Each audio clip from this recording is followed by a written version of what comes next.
তো বন্ধুরা, এই মুহূর্তে গোটা বিশ্ব যখন যুদ্ধ, টেনশন আর সাপ্লাই চেনের ক্রাইসিস নিয়ে ব্যস্ত, ঠিক সেই মুহূর্তে ভারত চুপচাপ ইতিহাস গড়ে ফেলেছে।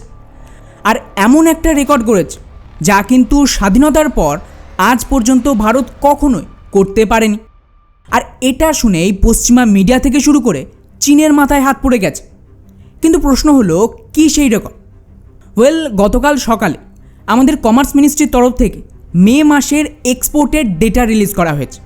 আর গেস হোয়াট, গত মে মাসে ভারতের মোট মার্চেন্ডাইজ এক্সপোর্ট টাচ করে গেছে প্রায় $45 বিলিয়ন। হ্যাঁ, ঠিকই শুনেছেন, $45 বিলিয়ন এক মাসে এক্সপোর্ট হয়েছে। এখন প্রশ্ন হলো, এই নাম্বারটা এত বড় কিভাবে হলো, আর এতে ফায়দা কী হবে?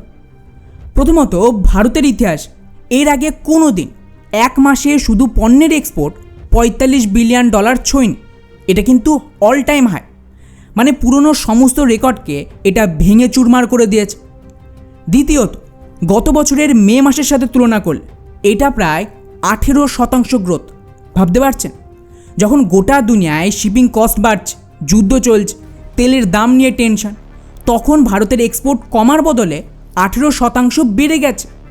আর বন্ধুরা, এটাকে নিয়েই পশ্চিমারা মারাত্মক জ্বলছে। উদাহরণ হিসেবে ওয়েস্টার্ন মিডিয়ার রিপোর্ট দেখুন, ইন্ডিয়াস ট্রেড গ্যাপ শ্রিঙ্কস বলে হেডলাইন করছে। মানে ওরা নিজেরাই অবাক যে ভারত এটা করলো কীভাবে। আর বন্ধুরা, এটা তো সবে শুরু, কারণ এক্সপার্টরা বলছে যদি এই ট্রেন্ড চলতে থাকে তাহলে কিন্তু এই ফাইন্যান্সিয়াল ইয়ারে ভারত প্রায় $1 ট্রিলিয়ন এক্সপোর্টের টার্গেট টাচ করে ফেলবে। $1 ট্রিলিয়ন, মানে ভাবতে পারছেন, 1 লক্ষ কোটি টাকার কেবলমাত্র রপ্তানি। এখন অনেকেই বলবে যে ভাই, এক্সপোর্ট বাড়লে ওদিকে ভারতের ইম্পোর্টও তো 73 বিলিয়ন হয়েছে, আর এখানে ট্রেড ডেফিসিট 28 বিলিয়ন। হ্যাঁ, কথাটা ঠিক, কিন্তু আসল খেলা কোথায় জানেন? Service export. ওখানে ভারত প্রায় $36 বিলিয়ন এক্সপোর্ট করেছে, আর তার তুলনায় ইম্পোর্ট করেছে মাত্র 19 বিলিয়ন। মানে কেবলমাত্র এই একটা সার্ভিস সেক্টরে $18 বিলিয়ন সারপ্লাস। আর এখানেই শেষ নয়, এর চেয়েও বড় খবর কি জানেন? গত মার্চ কোয়ার্টারে ভারত প্রায় $7.1 billion current account surplus register করেছে। মানে শুধু পণ্য না, রেমিটেন্স, সার্ভিস, ইনভেস্টমেন্ট সব মিলিয়ে ভারতের ঘরে ডলার ঢুকেছে, বের হচ্ছে না। এখন প্রশ্ন হলো যে ভারত এই অসাধ্য সাধন করলো কীভাবে? প্রথমত, গ্লোবাল ডিমান্ড। যতই জিওপলিটিক্যাল টেনশন চলুক, মেড ইন ইন্ডিয়া প্রোডাক্টের ডিমান্ড কমেনি। Electronics, engineering goods, Pharma, textile সব সেক্টরে কিন্তু ভরে ভরে অর্ডার আসে। আর দ্বিতীয়ত, পেট্রোলিয়াম এক্সপোর্ট। তেলের দাম যেহেতু বাড়ছে, তো আমাদের কাঁচা তেল ইম্পোর্ট করে সেটাকে রিফাইন করে এক্সপোর্টও বাড়ছে। মে মাসে পেট্রোলিয়াম প্রোডাক্ট এক্সপোর্টে বিশাল বুস্ট এসেছে, মানে তেল দামি হলেও ভারতেরই লাভ। আর তৃতীয়ত, ইউএস ইরান ডিল। গতকাল সকালে খবর এসেছে আমেরিকা ইরানের সমঝোতা হচ্ছে। এর মানে তেলের দাম কমবে, ফ্রেট কস্ট কমবে, শিপিংও অনেকটা নর্মাল হবে। তখন ভারতের এক্সপোর্ট কিন্তু আরও লাফিয়ে লাফিয়ে বাড়বে।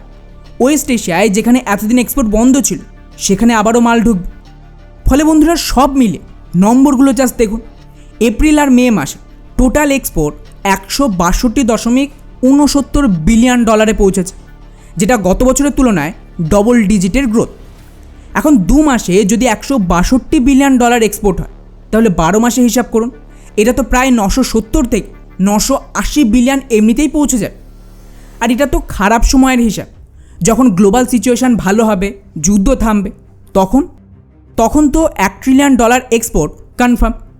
আর হ্যাঁ, আরেকটা বিষয়, এরই মাঝে ইউকে আর ইউরোপিয়ান ইউনিয়নের সাথে ভারতের FTA সাইন তো হয়ে গেছে, সেটা ইমপ্লিমেন্ট হবে এখন।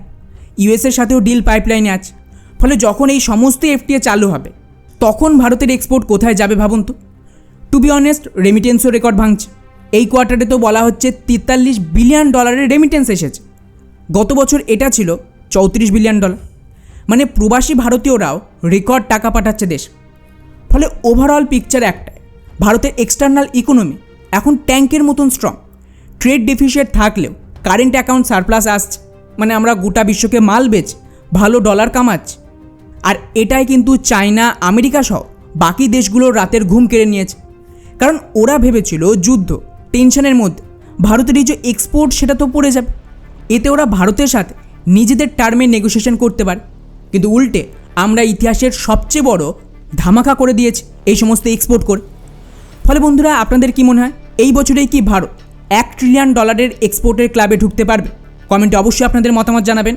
জয় হিন্দ।